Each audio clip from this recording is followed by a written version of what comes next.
One of the things that I love about what God does in our lives is that nothing is ever wasted. That we go through lots of different things, we go through lots of valleys and mountains in our lives, and yet nothing is wasted. He uses it all for our gain. He brings it all together to sharpen us, to teach us, to hone us. And that's incredible that we're able to learn. Even if it takes us tons and tons of time, we're able to keep on learning, and he's always patient with us.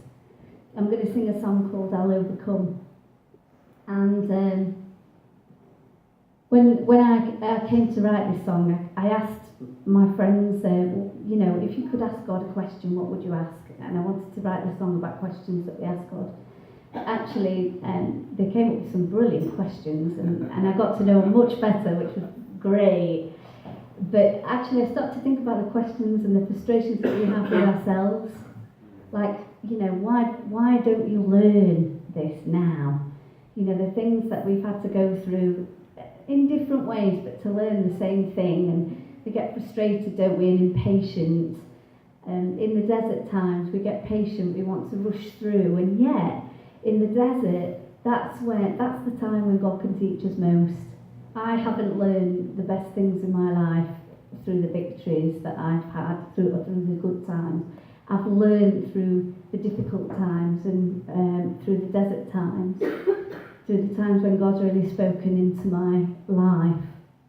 And it's kind of like when we get in the desert, we just want to race through to the other side and get it over and done with as quickly as possible. And yet, they're the really important times in our lives. They're the times when God can really transform us and teach us. And when my children were little, we try and take them out to all different places and for a nice day out. And occasionally someone would have recommended something, and we'd get there, like you've built it all up to be like this amazing place. Oh, we're going to do this, and it's going to be fantastic. And you get there, and there's nothing there. And the person that's recommended it, they love it because they've been going since a child, so they know it. But you get there and you think, oh, what we're going to do now. But you kind of think, well, we're here now, we're going to make the best of it. And that's what we need to do in the desert times. We need to say, okay, here I am, this is difficult, but what do you want to teach me, Lord? What am I going to learn through this, Lord?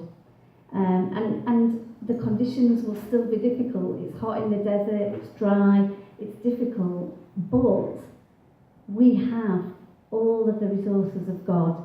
It says in Jeremiah about being planted by streams of living water.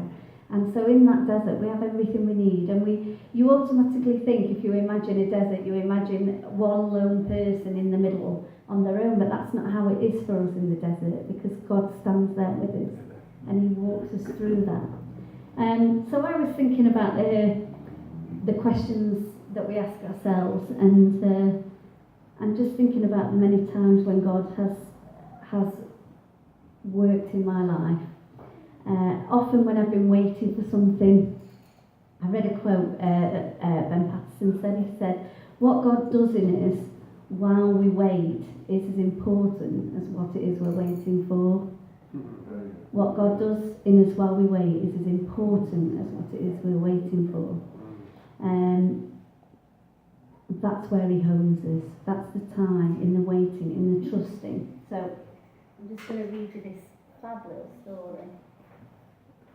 It's called The Teacup.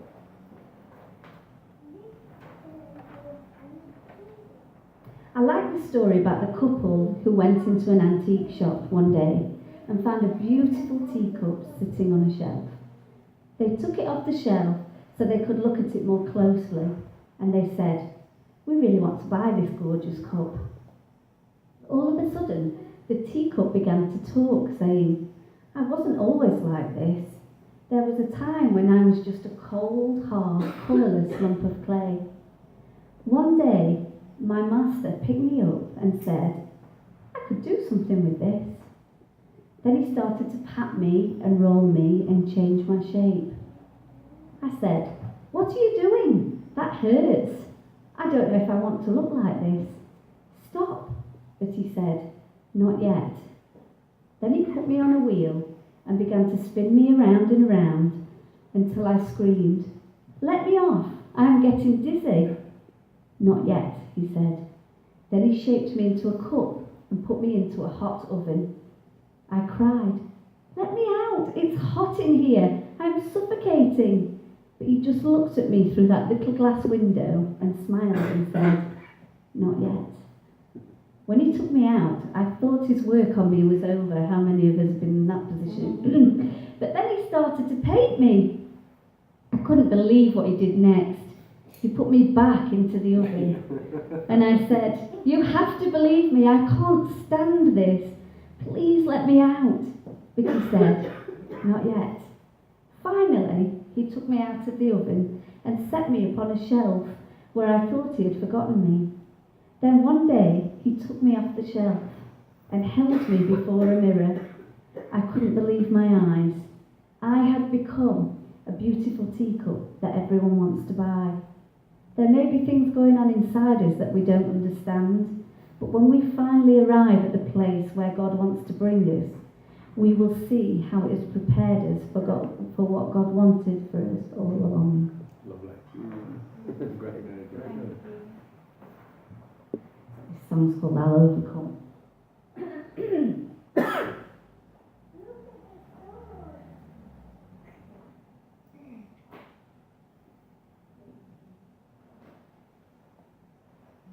Why don't you understand? You never grasp the plan. You wrestle with the same old thing over and over again. Why do they judge your face? Your best they scream, disgrace, pointed fingers, quick to blame, accuse the children's state, but it's for your gain.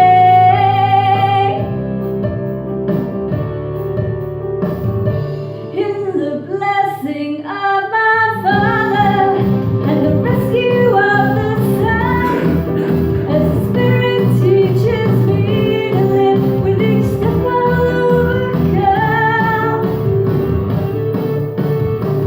His plan is perfect, creating my design.